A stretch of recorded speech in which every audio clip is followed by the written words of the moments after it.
Muito bem, você está escutando o Varejo Cast e hoje vamos passar para vocês tudo o que aconteceu no primeiro dia da NRF aqui em Nova York. Fica ligado, vai começar o Varejo Cast.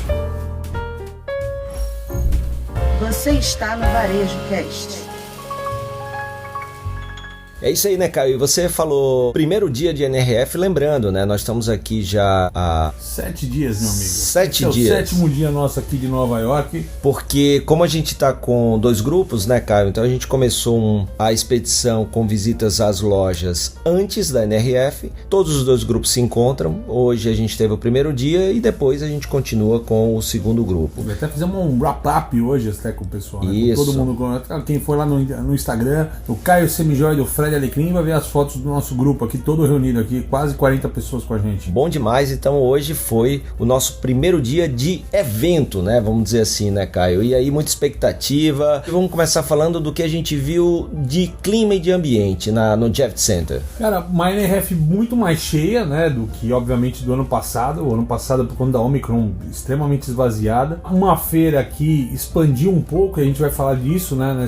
Tem mais área de feira agora, bem ocupada até, mas assim, não da maneira como era nos anos anteriores à pandemia, com estandes maiores, com empresas maiores e com mais público pelos corredores, né? Mas por enquanto, tudo exatamente como a gente planejava, bem pé no chão, certo, Fred? Certíssimo, certíssimo. E assim, segundo a gente viu lá na abertura, né, com o presidente da NRF, Caio, 35 mil a 40 mil pessoas são esperadas esse ano. Pelo que a gente viu e ouviu de informações, 3.200 brasileiros. 3.200 brasileiros, exatamente. 10% do público da feira, pelo menos ali, podemos considerar de Brasil. Na verdade, no corredor a gente sempre quer até mais, né? Porque é tanto amigo, é tanto brasileiro que a gente encontra, assim, o idioma facilmente que você escuta pelos corredores também é o português, você escuta facilmente alguém falando em português, alguém com crachá de Brasil. Então é uma feira que já está bem dominada pelo Brasil, né? E que a gente tem feito presença constante, ainda mais num ano como esse. Vambora. É exatamente. E aí, essa expectativa realmente se confirmou de ser um ano de retomada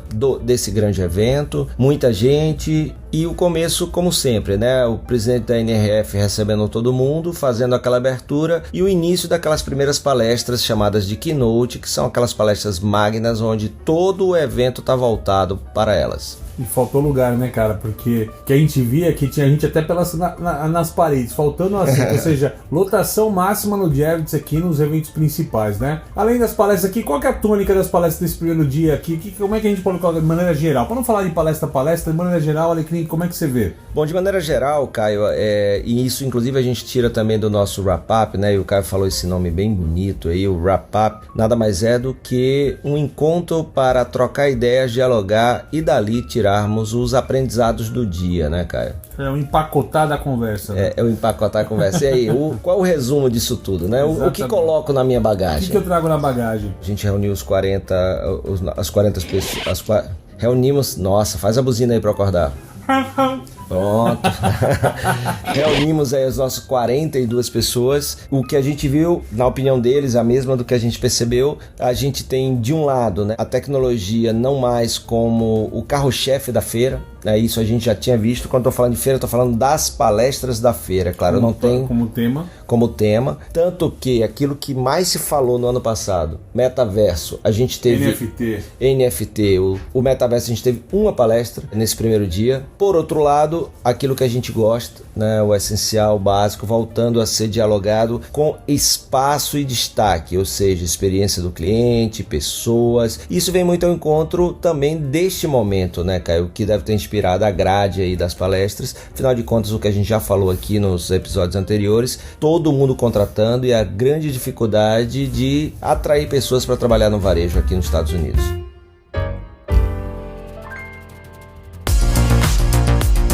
O começo do filme não dá pra imaginar como ele vai terminar ainda, sendo que a gente tá no primeiro dia dos 3 dias, mas é óbvio que a gente vê que o varejo americano tá tentando buscar as raízes aqui, que é vender, basicamente buscando venda, né? Há uma queixa de ter menos turistas numa cidade como Nova York nesse ano, há uma queixa de, por conta da inflação, o consumo aqui tá fraco, existe desabastecimento, então o varejista aqui, ele, antes de olhar pra janela e começar a olhar pro futuro, tá nesse momento olhando pro espelho, olhando pro lado dele, pra operação dele, como ele pode melhorar a operação. Acho que talvez um dos grandes ensinamentos do MineRF vai ser essa, né? Embora a gente teve na palestra principal falando, olha, quando estiver no meio do caos, no meio do problema, né? Celebre, por isso é sinal que coisas melhores estão vindo a caminho. Nem sempre.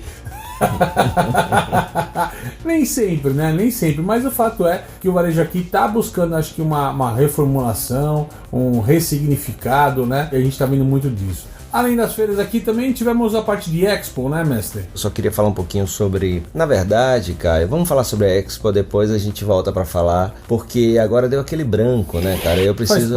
Faz parte. É a fumaça aqui de Nova York, é incrivelmente, assim, danosa ao neurônio, a gente lembrar das coisas. Mas vamos lá. Cara, a Expo, como eu falei, ela tá maior, ela tem mais áreas, né, do que nos anos anteriores. Foi criada uma área, inclusive, que é de showcase aqui, que seriam empresas apresentando produtos, que eu confesso a vocês, a sensação é estar numa feirinha hippie do Brasil, ou seja, assim, não desmerecendo a iniciativa, mas muito pobre aqui em acabativa, tá? Não é bom, não deu liga, não deu o movimento esperado, embora tenha até uma eleição e tal. Innovation Lab ainda continua com a parte de startups. Esse ano teve um espaço dedicado ao Food Hall aqui para falar de um pouco de food service, confesso a vocês também, decepcionante nesse sentido, mas quando a gente olha aqui para as empresas em geral e com a tônica geral, eu acho que tem 3 grandes pontos aqui que a gente está vendo sobre tecnologia, né? O primeiro deles a gente vê exatamente essa questão da automatização, né? Muita automatização, buscando cada vez mais ter cada vez menos pessoas na loja, desde um Amazon Go que não precisa de vendedor, de repositor de nada, né? Até mesmo o algoritmo que trabalha aí no back-office das empresas, né? Diminuindo a necessidade de funcionários para algumas questões. Parte disso também, e é um segundo ponto, seria exatamente sistemas e empresas e soluções para utilizar cada vez mais dados. Data is the new oil, já se fala isso há alguns anos, a importância dos dados, e o que se vê aqui é de forma prática, não é o dado para fazer a mais do que a concorrência, mas é o dado que mantém o negócio da maneira mais assertiva possível, mais significativa possível. E por terceiro, cara, e que para mim acho que foi a grande surpresa da Expo esse ano, porque esses dois temas de um jeito ou de outro eles já vinham numa crescente, mas é ver grandes empresas de tecnologia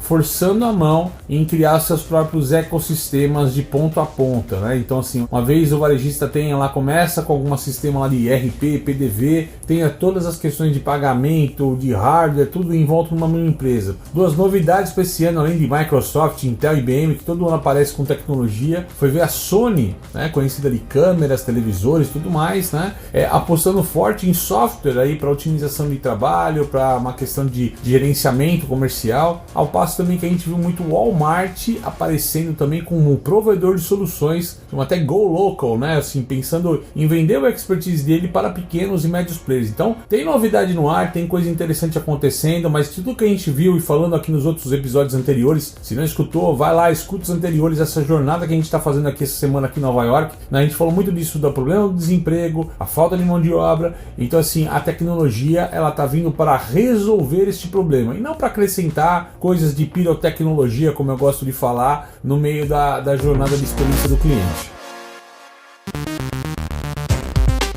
E aí agora a memória voltou, né? Porque, né, fez essa brincadeira, mas a gente tá gravando aqui após o wrap-up, né, Caio? Nós estamos aqui, como você mesmo lembrou, há 7 dias. E aí hoje, esse dia é um dia que cansa mentalmente, porque é muito conteúdo e a gente tem que, né, ver muita coisa, organizar muita coisa. 12 horas consecutivas, meu amigo. É isso aí, né? De feira, né? De evento lá, fora que a gente acorda mais cedo e tudo. Mas o que eu ia falar naquele momento pra gente fechar esse ponto aí de palestras, Caio, eu tenho um destaque que é uma palestra que acontece todo ano, né? A própria NRF organiza, que são as lojas que estão se destacando, né, cara? E eu achei muito interessante, na estrutura da palestra, né, foi dividida em 5 camadas. As lojas chamadas de Brand New World, que são aquelas que estão se destacando em metaverso, em tecnologia e tal, então estão chamadas, por exemplo, a Solana, a Ferragamo, as lojas deles aqui em Nova York, marca Solana primeira, né, Web 3.0, é no Hudson Yards, a Ferragamo no Sorro. Depois do Brand New World veio a Responsibility by Design, né, então é a responsabilidade pelo design. E aí o destaque foi a Mango da Quinta Avenida, a Loewe no Sorro. Depois a Place and Experience, que são aquelas lojas que são divertidas, que dão experiência e diversão. Então entre elas a Camp Columbus Circle e a Starbucks Reserve Empire State, que é a mais recente aqui de Manhattan.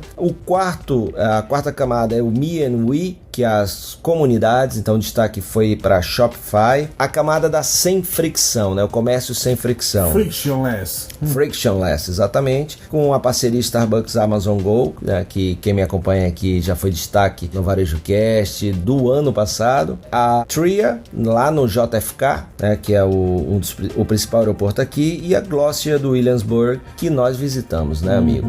Então eu achei bem legal essas 5 divisões, né? Em Novo Mundo, responsabilidade pelo design, brincar e experiência, eu e nós, e sem fricção. Então isso foi bem legal. É claro que houve outros destaques interessantes, como palestra falando sobre empresas direcionadas pelo propósito. A palestra mais disputada deste primeiro dia foi a da Lego, né? Como é que a Lego evolui. A gente falou da Lego ontem, vem falando da Lego aqui, né, Caio? Falando principalmente dessa questão da experiência, e ficou muita... E de que não perde, né? Assim, ela vem conseguindo, vou falar assim, reinventar, porque o reinventar parece que eu tô num lugar muito atrasado e preciso sair correndo, mas ela consegue manter a constância do passo, né? Ela mantém o passo, né, junto com o seu consumidor, se atualizando de maneira constante aqui, né? E isso tem mantido ela competitiva ao longo dos anos. É isso aí. E aí foi um grande destaque, muita gente que gostaria de ter assistido não conseguiu acessar a sala. E aí, para terminar, outros 2 destaques, né? E a turma falou sempre muito bem também, que são as gerações mais jovens, né? Os paradoxos e paralelos. Então, foi trabalhando todo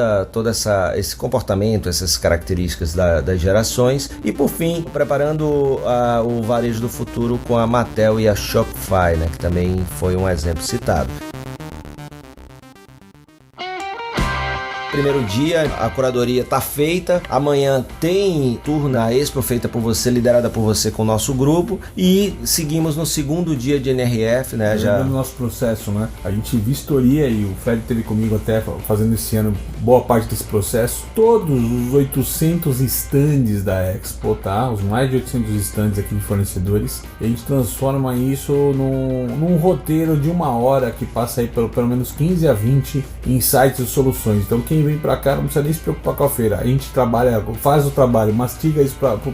É isso aí. Então, esse é uma das grandes partes do nosso trabalho. A curadoria de lojas para as visitas técnicas, coordenação e acompanhamento durante as visitas técnicas, a curadoria da Expo, o acompanhamento e explicação durante o tour na Expo, a curadoria das palestras e os wrap-ups, ou seja, os encontros de aprendizado no final de cada dia. As nossas expedições são assim, muito bacana, e eu espero que, assim como a turma está gostando aqui da nossa expedição GPS da NRF 23, você esteja gostando também da nossa cobertura aqui diretamente de Nova York, eu e Caio Camargo e eu. Tem mais, não acaba ainda, a gente só vai embora daqui no sábado pela manhã. Só que sexta é dia livre, né, Caio? Sexta então, sem podcast. Sexta-feira o podcast é da quinta, né? Exatamente. Que vai rolar. Então a gente vai gravar na quinta. Vai ter novidade aí em 2023, muita coisa rolando aqui. Talvez, depende de como for, teremos um episódio especial ainda de saída aqui, mas nós vamos contar isso mais à frente. Porque primeiro tem que se concretizar. Exatamente, tem uma surpresa boa que a gente está guardando aqui. Vamos ver se a gente consegue trabalhar nela para vocês no final dessa jornada. Iremos onde ninguém aqui em Nova York jamais foi, mas não vou contar só isso por enquanto. Expedição na veia. Na veia.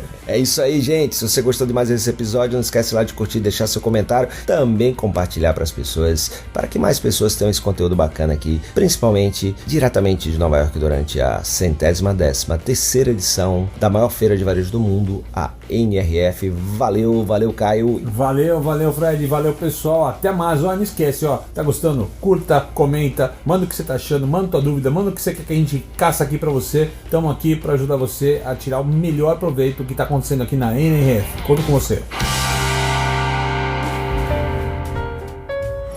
Você ouviu o Varejo Cast.